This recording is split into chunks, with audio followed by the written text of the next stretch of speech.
The war didn't start with lasers or declarations. It started with a whisper, a single line spoken in the dark. Chambers of the Galactic Council. The humans are reaching the edge. At first no one cared. Earth was a backwater planet scarred by its own wars, barely crawling across its own solar system. The elders, ancient beings, who had seen empires rise and fall for millions of years, had warned the stars. But the stars, arrogant and dismissive, laughed. They still fight each other over dirt, said the Tari ambassador with a chuckle that echoed like glass breaking. They burn forests to light their cities.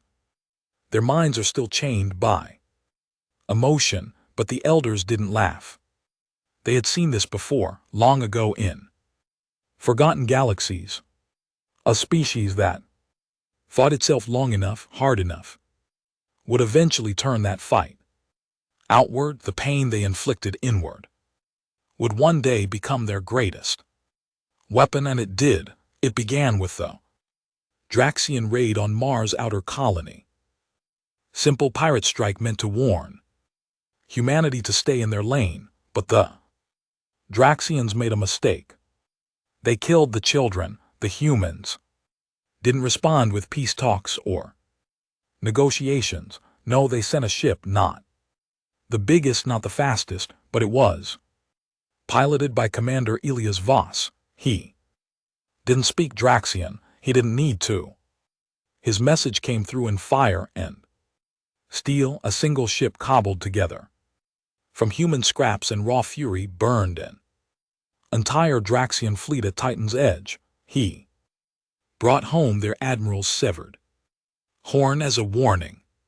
The Galactic Council met again, this time not with laughter, but with questions. How? They asked. Why didn't they surrender? The elders gave no answer. They simply repeated their warning: humanity will not be stopped. Still the council didn't believe. They sent envoys, treaties, demands. Earth ignored them, not out of arrogance but necessity. For the first time in their history, humanity had a common enemy. And nothing unites humans faster than being told what they can't have. The Ascari Empire tried next with fleets that stretched across the stars, weapons that could silence sons and generals who had never lost. They launched the final silence campaign against Earth. In 5 rotations, they bombed 6 of Earth's major cities. Millions died. Forests burned.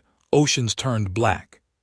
The humans didn't fall. Instead, they screamed. It was not a war cry. It was rage, pure ancient human rage, the kind that once built pyramids in the heat of deserts, the kind that burned Rome and rebuilt it again, the kind that made them reach for the moon with nothing but duct tape and dreams. Rage that had waited quietly for an enemy worthy of it. The humans didn't fight like other species. They didn't line up and follow tactics. They adapted. They broke rules. They sacrificed. When the Ascari landed ground troops on Luna Base, human engineers detonated their own reactors, killed their own men. To make a point, we will burn with you if we must. The elders watched in silence, their glowing eyes dimmed with dread. This is how it begins, one whispered. Not with conquest, but with refusal. By the time the Galactic Council declared Earth a level 9 threat, it was too late. Human colonies had already spread through the outer systems. They didn't bring peace. They brought survivors, refugees, fighters. Every loss made them harder. Every death made them sharper. They don't stop, the Ascari Supreme Commander muttered before his last breath, crushed under rubble in the fall of Arkan 5. They don't stop. And yet the council still debated, still hoped they could talk, bribe, reason. They didn't understand. humans didn't want the galaxy's approval, they wanted its throne. Back on Earth under the ruins of what was once called New York, a child picked up a shard of metal and asked her mother, will they ever leave us alone? Her mother stared at the gray sky and answered without hesitation, no. So we make sure they remember why they never should have come. That was the beginning, not of war, but of a movement not for peace, but survival no matter the cost. Humanity had been kicked, crushed, burned, betrayed but never broken, and now they were coming not to ask for a seat at the table, but to flip the damn table over. It started quietly, as it always does, before the stars screamed and the fleets clashed. There was only silence, a stillness before the storm humanity had become. They called it Project Ashfall, a secret, bitter plan born from Earth's greatest losses. After the Ascari bombings wiped out half of Eastern Europe and the lunar colonies turned into glowing graves, the United Terran Assembly gave up on diplomacy altogether. Peace was a word that sounded like a lie. Now they stopped writing treaties and started building ships, not just any ships. These were forged from grief, vengeance, and iron will. Unlike the polished, elegant crafts of the galactic elite, human warships looked like scars, rusted plates, exposed engines, makeshift weapons, strapped to old mining rigs. But every bolt told a story, every scratch screamed, we survived. No one could match their numbers, no one could match their fury, because every ship held people who had lost everything. Families with no homes, soldiers with no countries, scientists with no hope. That kind of pain, it had a way of becoming something terrifying. The elders called it the Great Reckoning, the moment when humanity stopped crawling and started running. But no one listened. Not even when the first wave hit. It was Kylo 7, an Asari stronghold with orbiting fortresses that had stood for 1,000 years, impenetrable, untouched, revered. It took humanity 6 hours to bring it down. They didn't send warnings, no threats, just silence. And then impact. Commander Elias Voss returned, this time with a fleet not the kind built by factories. These ships were built in caves, asteroid belts, under collapsed cities. Anywhere steel could be welded and power could flow.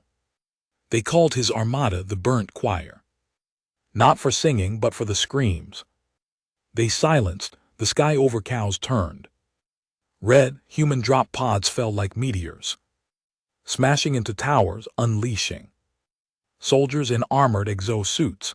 No fancy tech, no energy shields, just raw, relentless combat. Humans bled, but they kept moving. The Ascari were trained in honor, formation, strategy. Humans fought dirty, booby traps, kamikaze drones, hacked defense grids. A human medic once rigged his own heart monitor to a grenade, knowing he'd die but take 3 Ascari warlords with him. It worked. Back on Earth, people watched the broadcasts, pirated signals leaking through the Council's censored networks. They didn't cheer, they didn't celebrate. They just watched, quiet, hollow, eyes burning with a fire that wouldn't go out. The elders gathered again in their crystalline chamber, floating high above the shattered moons of Morana. They were silent for a long time until one spoke, voice like wind over dead leaves. They've tasted death too often, now they serve it. But the Council still scoffed. They're insects, one said, throw more fire at them. Fire was thrown. It landed on Aravan, Prime, humanity's newest colony on the edge of the Orion Veil, once a lush, thriving world, it was reduced to ash in 3 cycles. The Ascari thought they had won. They sent a message across the galaxy. Earth burns next. They didn't expect what came next. Elias Voss didn't respond with ships. He responded with the Pact, a gathering of exiled humans, criminals, hackers, warlords, rogue AIs, and outcasts, people the United Terran Assembly had once tried to silence. Now they were given freedom, not because Earth forgave them, but because humanity needed every monster it had. They struck, not from the front, but from inside. The Council's data grids were hacked. Entire sectors went blind, ships turned against their own. Council admirals were found suffocated in their chambers by nothing, no poison, no blade, just fear, engineered and delivered directly into their minds by human neurowarfare specialists. The elders tried to warn them again. You've made them desperate, and desperate species do not fight to win. They fight to make sure you lose. The skies darkened, whole sectors started falling, not by power but persistence, because humans never stopped. Even when planets collapsed, even when their bodies failed, they kept moving, they kept coming. No species in the galaxy had ever fought someone who refused to die quietly. Some called it madness, others began calling it something else, humanity ascendant, not out of reverence, out of fear, because they couldn't find where the rage ended. One captured soldier, a 16-year-old human girl who had wired explosives to her own lungs, was interrogated by the Council's finest telepaths. She didn't speak, she just stared at them and whispered one sentence: "We'll see you in the dark." That phrase became a curse in Council circles, a myth, a warning. Ships would vanish into black sectors only to reappear weeks later, emptied of crew but filled with recordings of whispers in every language. We're not here to conquer. We're here to remind you why you should have left us alone. Then came the fall of Selvar, a planet once thought to be a jewel of the stars, advanced, beautiful, pure. It hosted millions aliens who believed they were untouchable. The burnt choir didn't arrive with armies. They arrived with silence. They turned the planet's own atmosphere against it. In 24 hours, the skies burned with iron storms, gravity wells collapsed. Selvarin was buried under its own pride. Elias Voss walked through the wreckage, unarmed, armor scorched, carrying only a Terran flag made of stitched clothes. From Earth's refugee camps, he planted it in the Council's former embassy. There it wasn't a claim, it was a promise. Back on Earth, children no longer learned the names of stars. They learned the names of enemies. The enemy wasn't one species anymore. It was the galaxy itself, every system that had mocked them, every world that had called them savages, every empire that had bombed their cities and expected them to crawl. They remembered, and the more they remembered, the faster they spread. New human colonies weren't built to thrive, they were built to launch. Mobile cities, rotating habitats, underground bunkers that could relocate. In a day, the stars tried to kill Earth. And now Earth had become the stars. But something was changing even among the other species. Some began defecting. Not because they loved humans, but because they feared what would happen if they stayed on the wrong side. They saw the pattern, the hunger, the refusal. One Zarnian general, once a decorated war hero, now served as a tactical officer aboard a Terran dreadnought. When asked why he betrayed his kind, he only said, "I'd rather stand with the devils who remember their dead than the angels who forget they kill." The council began to fracture. Some worlds wanted to sue for peace, others still wanted to fight. The elders, for the first time in eons, went silent because they understood what came next. It wasn't war, it was extinction, not of species but of arrogance, because when humanity came, it didn't come to share. It came to settle the score. And every star that had once shined above Earth now stared down in silence, wondering which one would be next. The final push hadn't even begun, but the message was already clear. Humanity had been cautioned, contained, beaten, and buried, but they rose. They always rose. And now they would rise above everyone. In the cold of space, silence used to mean peace. Now silence meant only one thing. The humans were near. Entire systems had begun to shut down their comms at the first sign of Terran vessels, not to avoid detection, but because the humans had found a way to weaponize sound. Subtle, terrifying, effective. If you kept the signals running too long, they'd get in, they'd speak. And once they spoke, it was already too late. 1,000 warnings had come from the elders. They'd spoken in riddles at first, trying to make the council listen, but riddles gave way to desperation. Even the oldest among them, those who had outlived empires and starborn plagues, now looked upon humanity not with curiosity, but with fear. "We have seen this before," one elder said, her voice like cracking glass. "In another time, in another galaxy, we watched a species burn their home world and rise from the ash like beasts made of pain. We let them grow.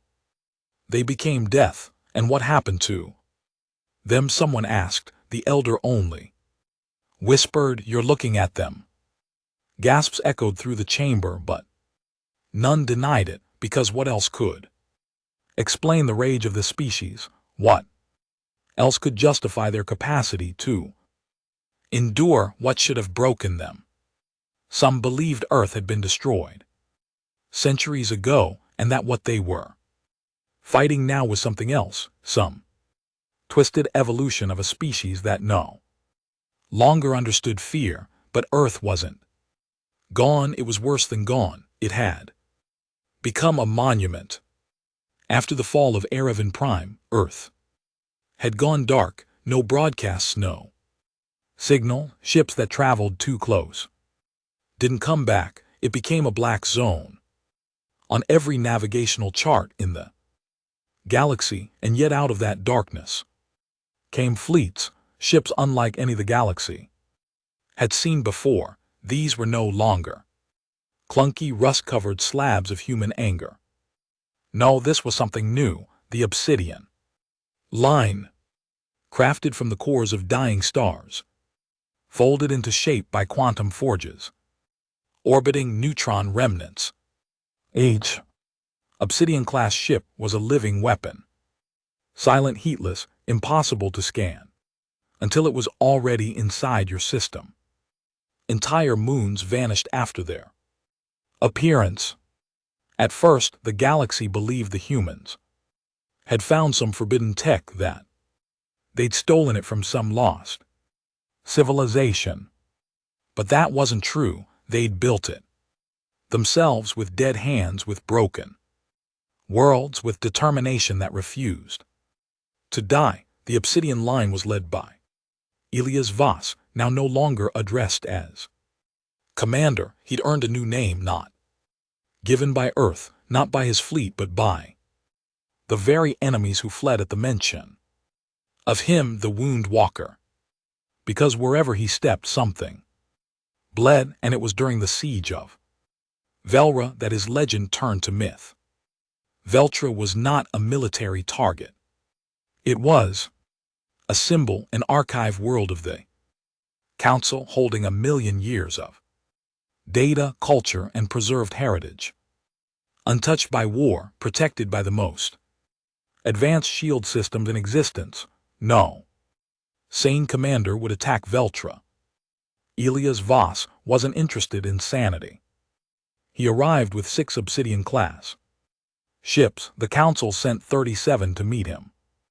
By the time it was over, all 37 were gone, not wrecked, not destroyed. Missing. Not a single distress call had gone out. No signs of a battle. The only record left behind was a brief static burst, picked up by a pirate relay station.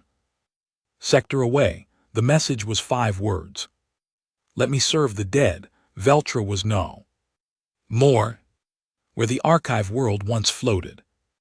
There was now only an asteroid field, a debris ring filled with frozen pieces of culture, history, and knowledge, drifting slowly into a black hole that humans had created at its center. To the galaxy it was madness, to humanity it was justice. We don't need your history, Elias Voss said in a rare broadcast, his voice slow and grave.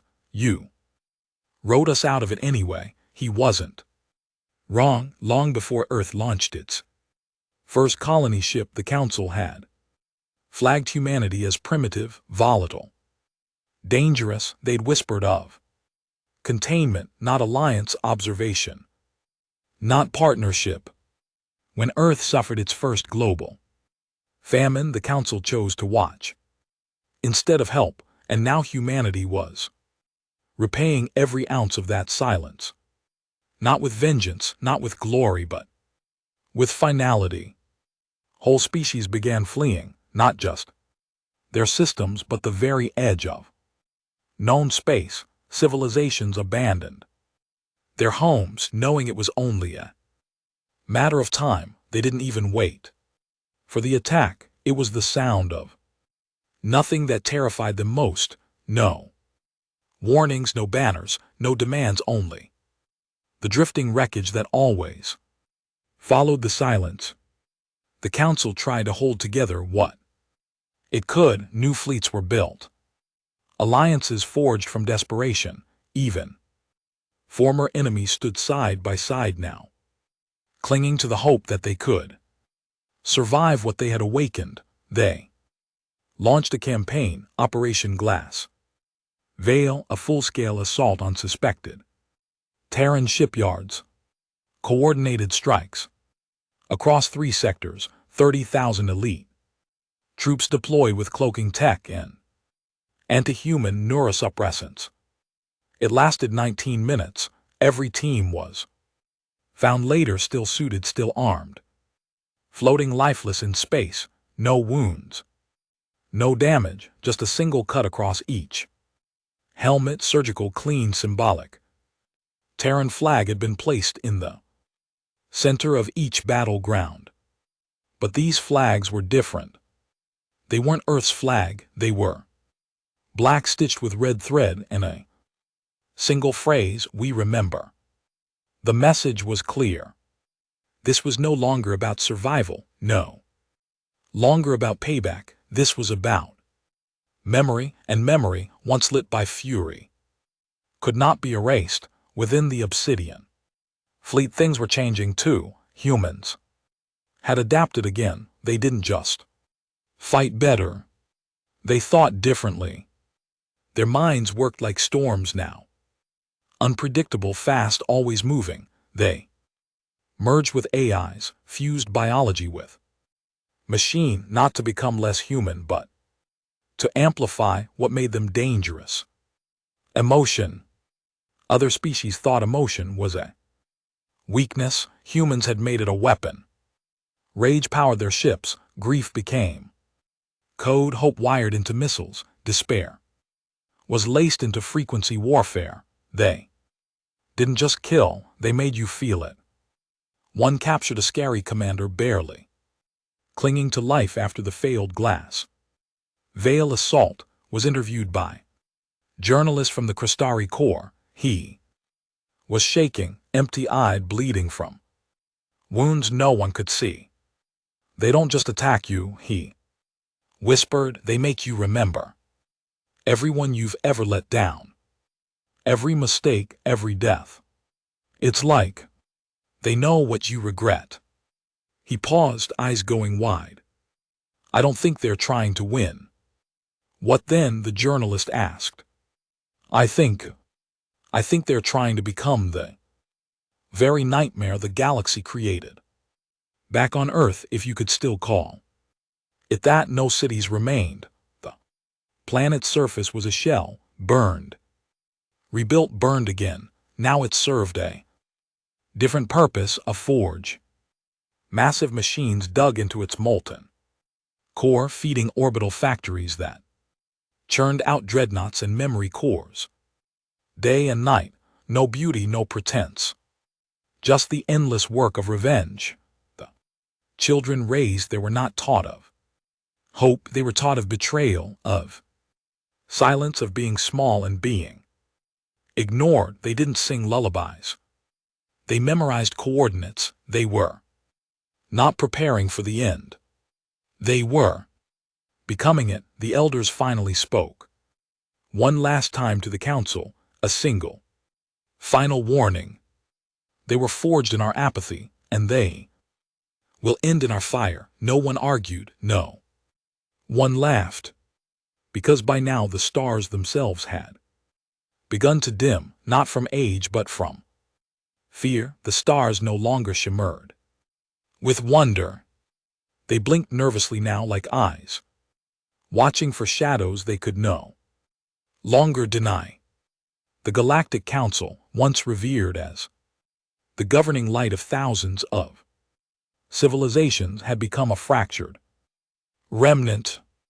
Meetings that used to echo with prideful rhetoric and diplomatic performance now sat in hushed circles of fear. No ornate robes, no ceremonial addresses, just trembling voices asking the same desperate question: where will they strike next?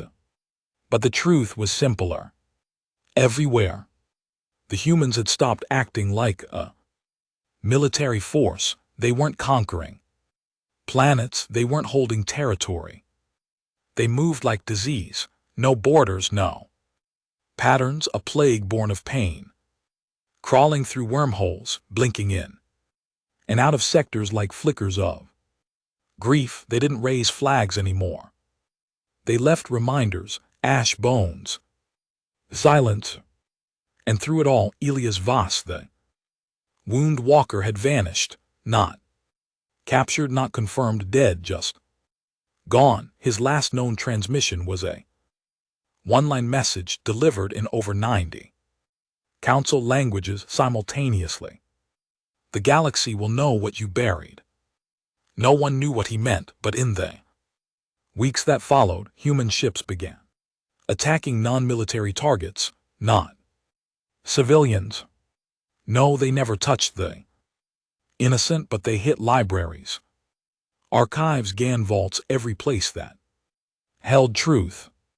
Then they began releasing the stolen records. It turned out the council had hidden far more than anyone imagined. Whole species erased from history. Worlds left to die during council debates, experiments conducted on low-value primitives, including early humans long before the first contact. Treaties were signed. The galaxy reeled. What they'd assumed were ancient Terran conspiracy theories turned out to be council doctrine, cold, clinical, and brutally efficient, emotionally unstable, genetically volatile, likely to self-destruct. Observation only. That had been the original assessment of humanity from the Council Science Corps, dated thousands of Earth years back. They had watched Earth burn and rebuild itself more than once. And each time, instead of helping, they took notes. The revelations shattered the Council's already crumbling credibility. Allies turned suspicious. Neutral species pulled out. of trade deals, the Council High Chancellor resigned in disgrace and was later found with a plasma bolt in his chest, a note pinned to his body with 3 words, "We remember everything."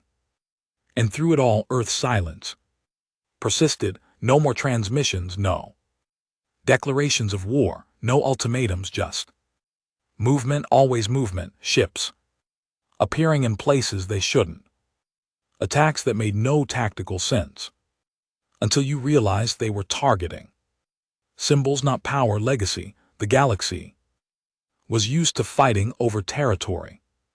Humans were fighting over meaning. The elders, those timeless beings who had once been seen as gods, began to crack. Their visions, once clear, were now cluttered with noise, echoes of grief and rage, and songs in forgotten tongues. Some of them whispered that humanity had awakened something deeper than war, something cosmic. They carry the weight of forgotten things, one elder said during what would be her final vision. They are not just fighting us, they are dragging every sin the stars ever tried to hide back into the light. And then she burned herself alive, leaving behind only a single line etched into the stone with her own ashes. "Forgive them, for we never did." Meanwhile, deep in the uncharted void between sectors, a ship unlike any other drifted in silence. The coral dagger, sleek, black, alive.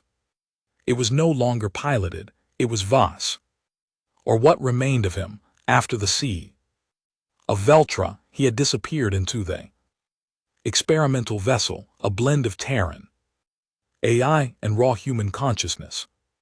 He had fed it not just his memories, but his soul. No crew, no interface, just Elias Voss, entombed in steel and fury, fused to a ship that could warp across realities by feeding on emotion. They said when it passed through systems, entire planets had nightmares. It didn't need weapons, it brought back regret. The galaxy had a new ghost story now. Don't look at the dark too long. The dagger might blink back, but not all. Humans celebrated this evolution. Some, especially the old Earthborns, those few who still remembered blue skies and oceans, began to worry.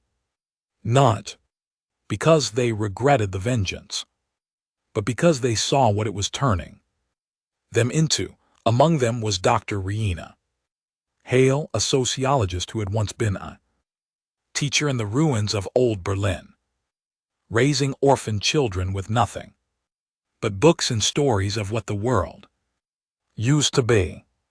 She now served on a diplomatic scout ship that traveled ahead of Obsidian fleets, offering surrender to systems. Before the attack came, her job was not to fight, it was to give them one last chance to listen. But Riina had started asking questions her superiors didn't like. What happens when there's no one left to punish? She asked during a private briefing. The Terran overseer simply stared at her and replied, "Then we teach them not to forget." "But we're not teaching," she said. "We're erasing." Just like they did. That was the last time she was seen on a broadcast. Rumors spread that she had defected. Others said she had boarded the Coral Dagger. A failed attempt to speak with Voss. But one thing was certain, humanity was no longer one voice. They had become a choir of vengeance. Some still believed in the cause, others began to fear it. And in the background, the galaxy continued to bleed. Worlds began surrendering preemptively. Council sectors sent tribute ships, gold, technology, even prisoners begging for mercy that never came, because humans weren't fighting for riches or tech. They were fighting to never be made small again. A small rebel cell of non-human sympathizers made up of Zarnian philosophers and Cyllenic historians, published an illegal document they called The Last Truth. It said, "Humanity is not the villain of this war. They are the storm we deserve, not because they are cruel but because we were, and when we looked upon their pain we chose not to act." They learned that survival is not about being better. It's about never letting anyone make you feel lesser again. It was banned across 70 systems within an hour, but by then the message had already gone viral and something terrifying began to happen. Empathy. Species that had once ignored the humans began to remember their own suffering. Slums, purges, wars they were told to forget. The pain was universal, but only humans had chosen to become its voice. That changed everything. Now Terran ships were being welcomed by small colonies that wanted to defect, not to Earth but to the idea of Earth.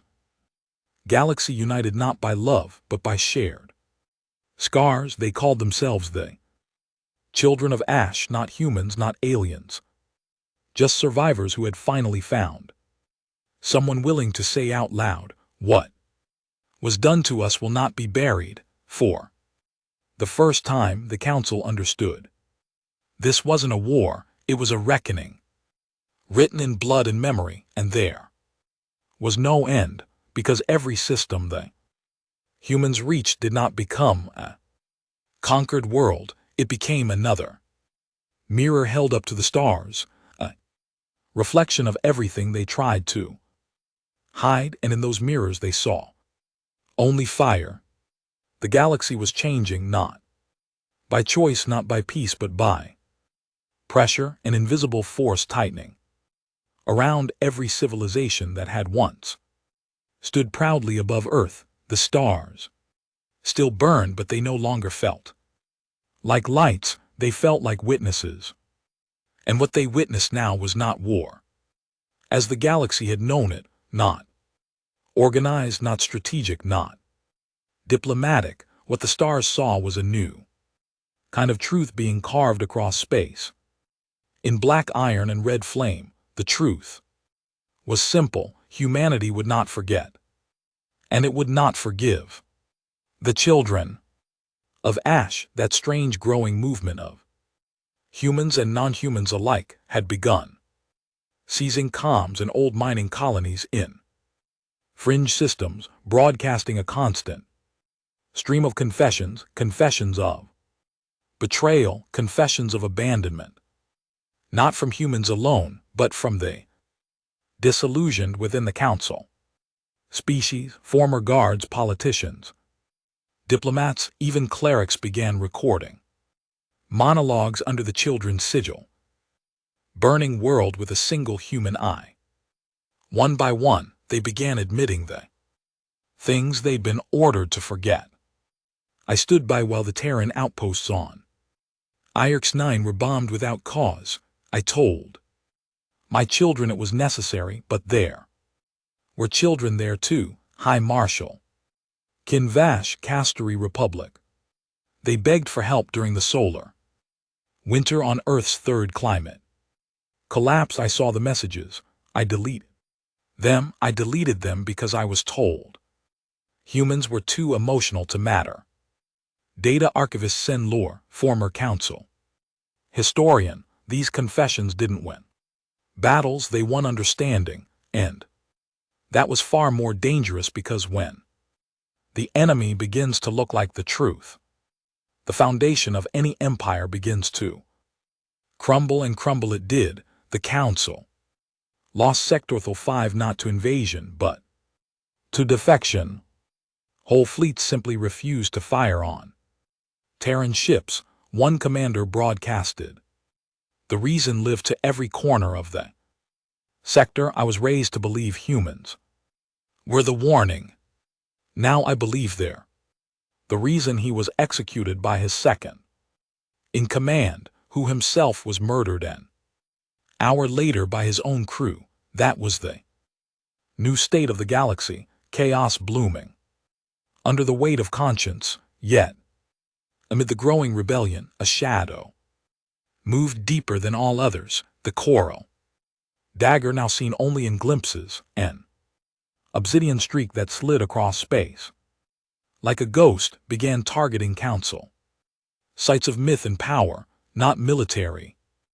Assets, not ships, temples, the Terran High Intelligence Division had identified sacred sites where ancient alien species had buried not only their gods but their mistakes, genetic vaults, precursor archives, failed experiments. One by one they were purged, not destroyed, erased. No wreckage, no trace, just gone.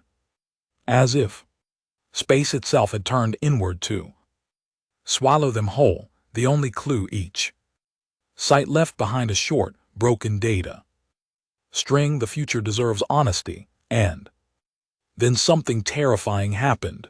The dagger stopped transmitting in words. It began singing, not over comms, over dreams. Fleet commanders reported entire crews waking up screaming after seeing visions of Earth's wars, wars they had never lived through. Aliens wept in their sleep after dreaming of being human. The pain wasn't just being broadcast now, it was being shared. Psychometric warfare had never existed before humanity, now it was rewriting the laws of battle, and the Council was losing not in firepower but in will. Back on Earth, or what was left of it, the Forge Masters had begun building something beyond warships. Something even the Obsidian-class dreadnoughts feared. They called it Project Ararat. And no one outside the surface bunkers knew what it was. There were whispers, faint ones, that Ararat wasn't a ship at all, that it was a person, a being, crafted from the memories of all humanity's pain, encoded into living flesh and quantum core, a creature that could speak every language of sorrow, understand every dialect of trauma.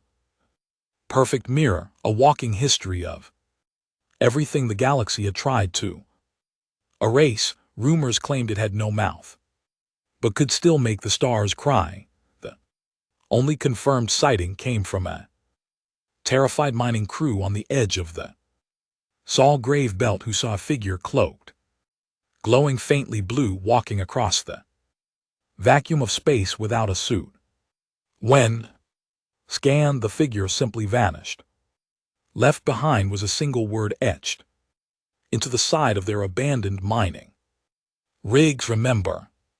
While the galaxy continued to fracture, the Council made one last desperate attempt to retake control. They called it Protocol Genesis. They pulled together every species still loyal to their cause, built a super weapon known as the Halo Core, a ringed structure designed to emit a psychic frequency capable of wiping emotional memory from entire sectors. Their plan was simple.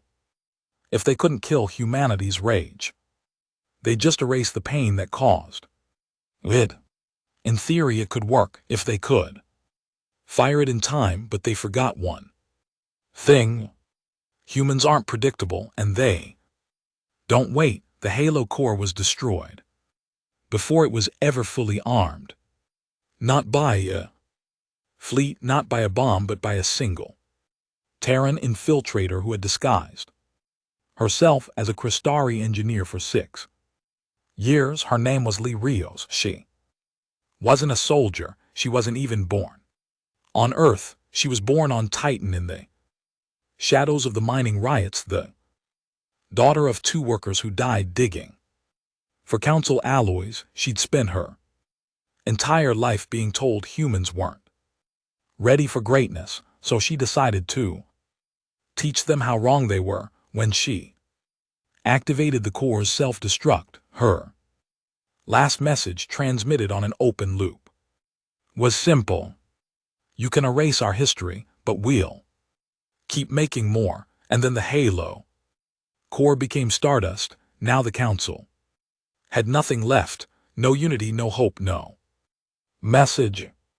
And as system after system turned away from them, the surviving council leaders met one last time in a dark bunker-like chamber hidden under the ruins of a former capital. They sat, silent, broken, no longer debating strategy. There was nothing left to strategize. Their star charts were covered in red. Lost systems, uncontacted regions, silent colonies, and at the center of every map, Earth, dark, burned, hollow, but pulsing with something they couldn't define, a presence as if the planet had become a mind or a heart, something alive, the oldest among them barely held together by cybernetic implants. Finally spoke. We should have listened, he rasped, when the elders said they cannot be stopped. We should have believed them. Someone asked, what do we do now? And from the shadows a new voice answered, you don't do anything. The voice came from the wall, from the air, from everywhere. It was him, Elias Voss, not flesh, not machine, but memory given form. And when the lights flickered, every council member saw something that made their blood freeze. Not an enemy, not a man, but a million eyes looking back at them, each one belonging to someone they had failed. They saw every child who died on Aravan Prime, every refugee left to freeze during Earth's dark winters, every name they'd buried under silence. And then, like smoke breaking apart, the voice said only, we were not the threat, we were the test. Then he was gone, and with him the last illusion of safety. The stars burned on, but now they no longer belonged to anyone, not the council, not even the humans. They belonged to the memory of what had been done, and to the ones who had refused to let that memory die. The stars had names, once beautiful, poetic names passed down through generations, etched into songs, myths, and birth scrolls, but those names were fading now, swallowed by newer, sharper ones. Asheville burnt hollow, Voss's tears scream sector. The galaxy had stopped naming things in honor, now they named them in reminder. Entire sectors were no longer mapped, not because they'd been destroyed, but because no one dared enter them anymore. Systems that once lit up navigation charts now flickered dark red on tactical hollows marked with two words: human occupied. But humanity wasn't occupying in the way the galaxy knew. They didn't build cities, they didn't set up governments or demand tribute. Instead, they left behind monuments, silent beacons playing looped transmissions of old Earth voices, lullabibus, protests, confessions, and last breaths. It was psychological warfare without a single bullet. Astery Scout, after entering one of these sectors, sent one final message before self-termination. There's no army here, just the sound of a dying planet that never stopped screaming. That recording would be replayed across council media channels for weeks until someone hijacked the feed and overlaid a new voice. We screamed. You closed your ears, now we are your hearing. Then the transmission ended, replaced with static. Even the static felt personal now. The elders, those few still breathing and bound to this reality, had stopped issuing warnings. They no longer gathered, no longer offered cryptic truths or fragile hopes. The oldest of them had dissolved into starlight, choosing oblivion over bearing witness to what they helped create. Those who remained simply waited, not in temples or halls, but in caves and shadows, hiding not from humans but from themselves, One was found wandering the cold tundras of Urus III, blind, whispering to no one, "The mirror has turned on us, we thought it was them." But it was always us, the children of Ash, now a galaxy-spanning network of defectors, thinkers, and survivors had begun formalizing their ideology, not through manifestos or speeches, but through action. They started dismantling the old symbols, not just statues and flags, but ideas. They invaded council education centers, not with weapons, but with human historians, and recorded memories of old Earth's forgotten wars. They replaced texts that called humans unstable primitives with raw footage of the Mars massacres, the starvation riots, and the council's silence during Earth's plagues. One school on the Kevin Moon woke to find every page of their alien ethics. Books burned, replaced with a single line written in blood, "You taught us to survive. Now we'll teach you what that cost." What made it worse, what made it stick, was that humans didn't speak with pride. They spoke with scars. And the galaxy began to listen. For the first time in memory, a Crystari high schooler refused his family's appointment into the Council Youth Corps, and instead boarded a Terran freighter. His message to his parents: "I'd rather be hated for remembering than praised for forgetting." And yet within all the chaos, a strain quiet settled over Sol, the Terran home system. It had become a dead zone, not in activity but in accessibility. No one could enter it, not council fleets, not rogue traders, not even children of Ash. Every probe vanished, every ship that approached Sol's boundary returned with one message burned into their ship's hull: "You had your chance." Within the Sol system, Project Ararat was complete. It had been centuries in the making, born not of vengeance but of balance. A Terran super-intelligence, coded not to conquer, but to remember everything, every voice, every loss, every system that had turned away, every plea ignored, every crime buried. Ararat had no army. It was the army, not a weapon of destruction, but a force of reflection. It didn't invade, it entered minds through signals, frequencies, dreams. It whispered truths, and the truth was enough. Council planets began collapsing from the inside. Entire populations fell into existential madness, not from pain but from remorse. They saw flashes of things they had never lived but that their ancestors had done. They felt what Earth had endured, and they broke the wound.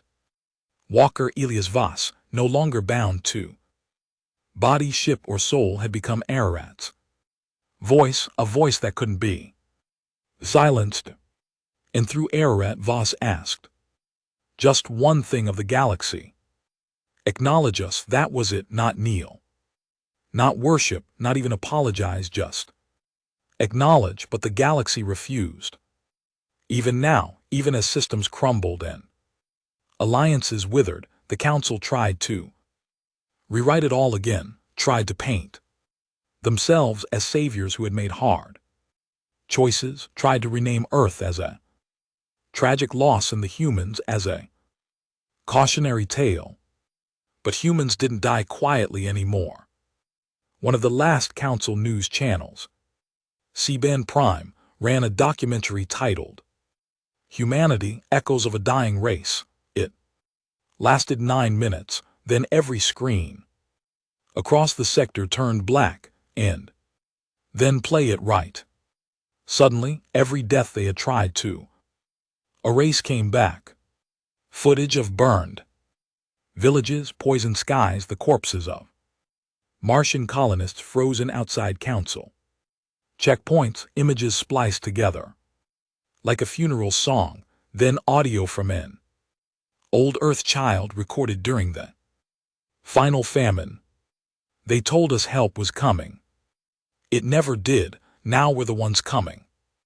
There was no further rebuttal. The channel went offline forever. In one of the final sessions of what was left of the council, a desperate motion was introduced. Full planetary cleansing of Terran. Controlled space. It was genocide, plain and simple, but no one voted. They just sat there. Why? Because every representative had already begun receiving messages in their native languages sent directly into their private neural implants. No transmission. Origin, no encryption trace. Each message was different. Each one referenced a personal regret, a family member lost, a promise broken, a betrayal committed long ago. Each one ended with the same signature, dash. Ararat, the galaxy had built monuments to itself for eons. It had built statues, empires, fleets, but humanity had built a mirror and forced the galaxy to look. They didn't conquer with fire. They conquered with truth, and the truth was the council hadn't just made a mistake, it had made a monster by pretending the wound didn't exist.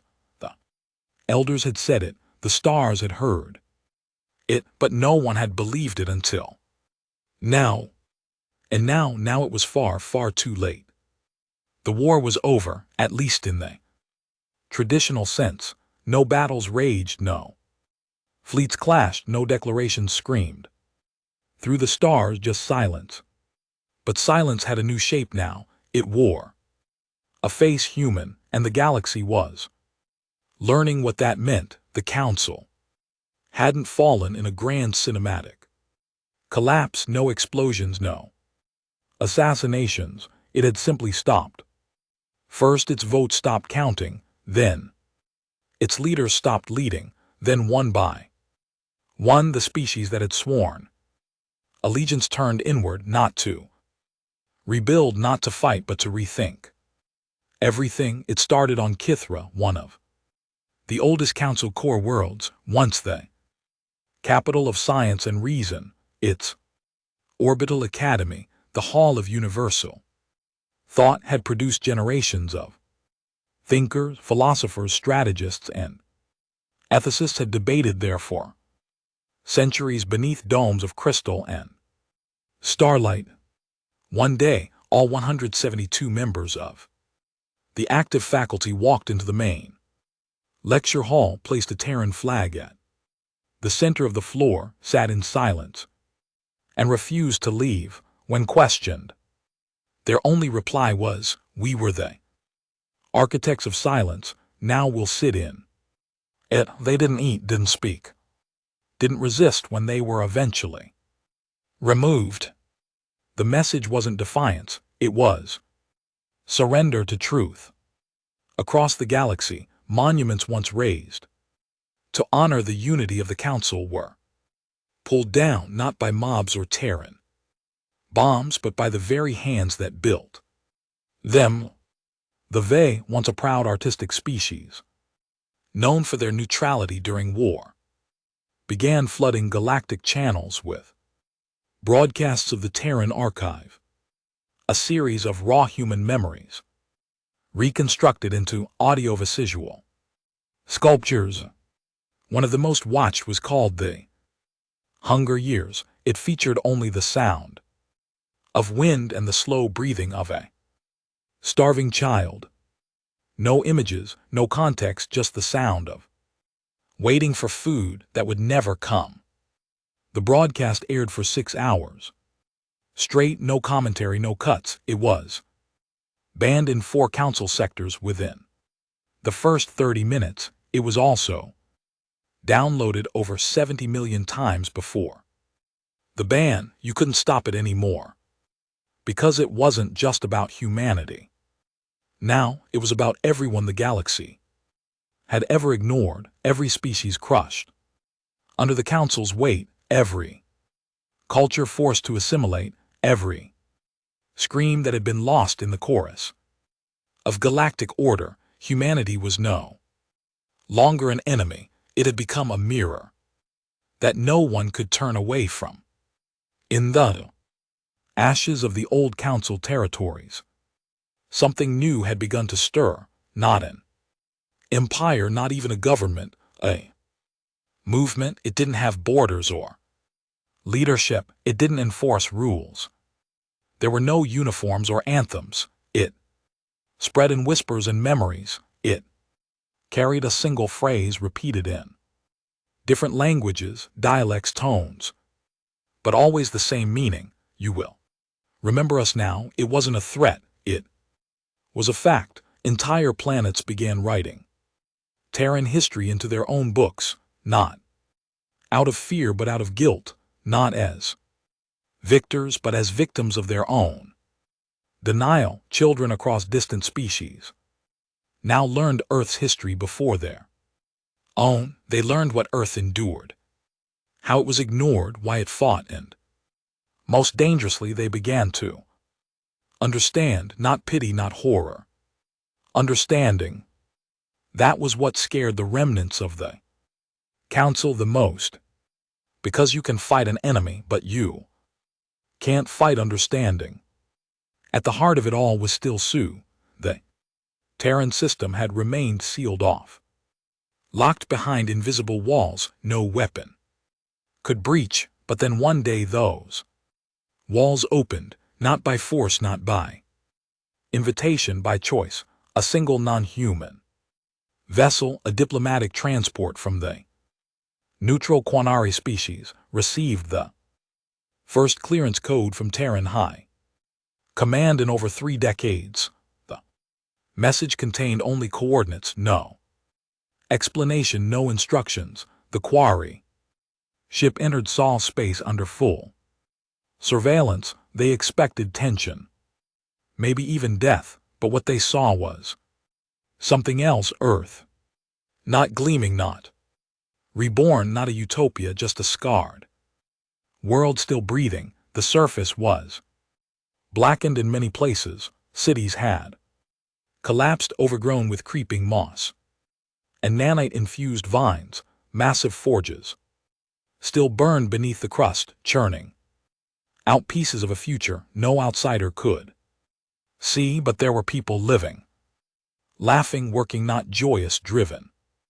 Children with augmented limbs tending crops beside ancient machines. Elders with neural implants guiding students through shattered libraries. Artists painting murals of old Earth. Not the good times, but the pain, especially the pain. The Quarry diplomat Euro Orves later wrote in his personal journal, "They have not healed, but they have made healing something holy." He was granted an audience with Ararat, not in a throne room, not behind security doors, in a cave beneath the remnants of Mount Kenya. Ararat did not speak in words, it simply showed him things. Memories, faces, fires, hunger, joy, sorrow, all of it. And when the vision ended, Alor asked, trembling, "Why did you let the galaxy live?" Ararat's response echoed not in sound, but in thought, because even justice, if left unchecked, becomes cruelty. That answer traveled faster than any weapon. It rippled through comms, through minds, through dreams. Humanity could have ended it all, but it didn't. They didn't choose peace, they chose consequence, and that was far more powerful. Even among humans, this chain was felt. Many of the warborn generation had begun to question what came next. They had been raised on rage, on pain, on the history of betrayal, but now that history had been told, what else was there? A soldier named Caleb Vance, known across 3 sectors for leading fire teams into Council black sites, released a statement across the Terran broadcast grid. "We won, but we were never fighting to win. We were fighting to be heard. Now we are. What we do next will define what kind of species we really are." Some wanted to continue the campaign, too. Burn the galaxy until there was no question of dominance. Others wanted to begin again, to build, teach, and make Earth more than a warning, and some were simply tired of carrying the memory of everyone who died to get them here, tired of living as echoes back in the outer rim, on a once council world now governed by the children of Ash. A school held a public ceremony. The oldest child, a six-limbed Letari girl named Sierra, stood in front of a crowd of aliens and former soldiers. She recited the names of all known Earth cities destroyed during the Council's early campaigns. Then she said these names were not ours, but their pain became ours. We will carry them now, so they do not walk alone. She received no applause, only silence, the good kind, the kind that means we finally understand. And somewhere far above, the stars flickered, not in fear, not in dominance, but perhaps finally in remorse. The stars had stopped whispering. Now they listened. For the first time in known galactic history, there was no central authority, no council, no empires, no dominions demanding tribute or rewriting the past. The galaxy, vast, scarred, and aching, had entered an era no one could quite name. Not peace, not war, not recovery, just a deep collective breath. In this breath humanity remained, not standing above the stars, but within them, woven into every broadcast, every language, every lesson. No longer the forgotten species, no longer the warning. Now they were the memory the stars could not afford to lose again. Earth, scarred, cratered, still scorched in places, had become something sacred. Not a capital, not a fortress, a pilgrimage. Ships of every species arrived in orbit, not with armies but with questions. Some came for forgiveness, others came for understanding, most came with guilt. They found no temples, no banners, no monuments to victory. They found ruins, and in those ruins they found humans who remembered. One alien, a bird-like envoy from the once proud Ishan Dominion, asked a Terran farmer planting algae pods on the broken shell of New Detroit, "What do you want now? Power, reparation, a seat where the council once stood." The farmer, old, metal in one leg and a breath modulator strapped to his jaw, simply shook his head. "No," he said. "We want to make sure no one else gets buried the way we were." Then he placed another seed in the ground. It was the same answer across the world, across the system. Not glory, responsibility. Humanity had done what no species in the galaxy believed possible. Not because they built the strongest fleets or wielded the sharpest minds. They had done it because they refused to stay quiet. And now they had everyone's attention.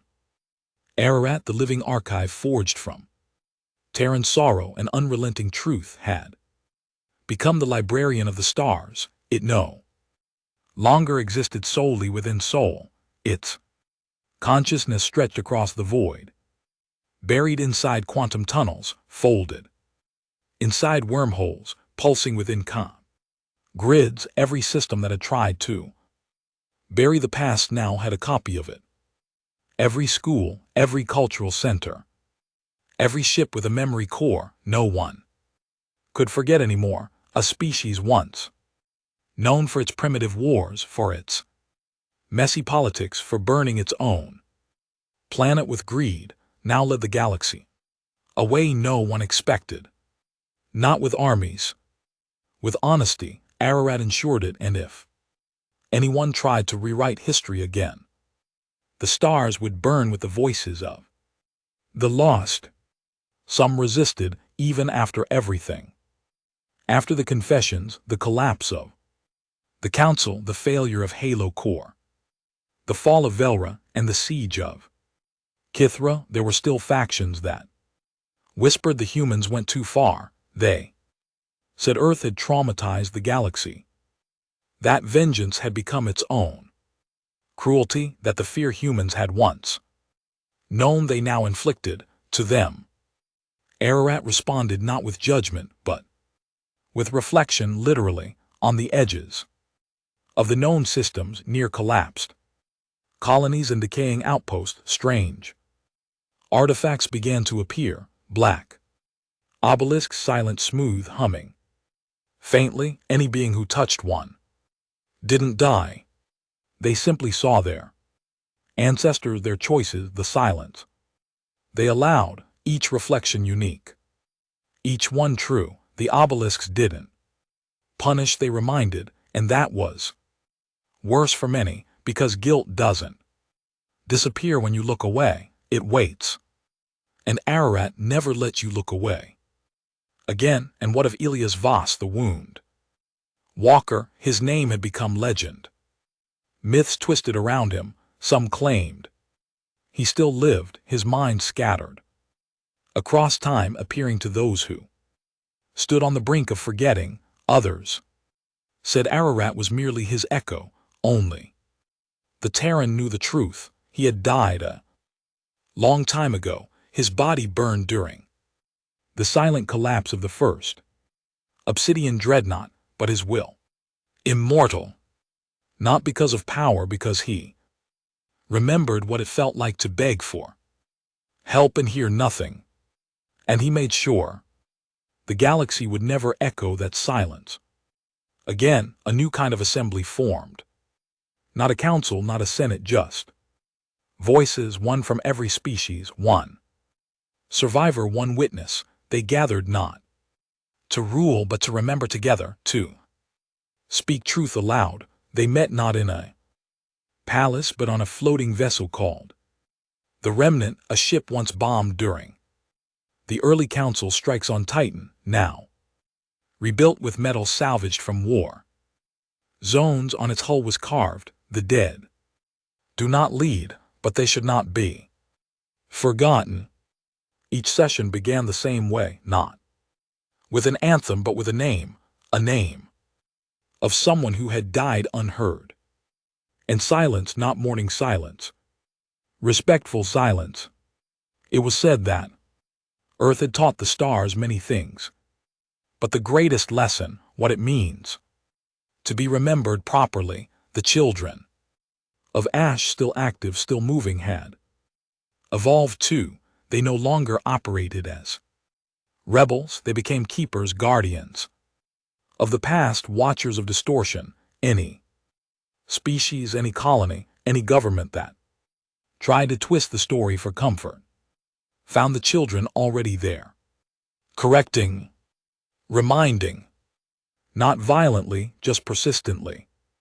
They used to carry weapons, now they carried records, testimonies, and fire, only when absolutely necessary. Even the stars seemed to change around them.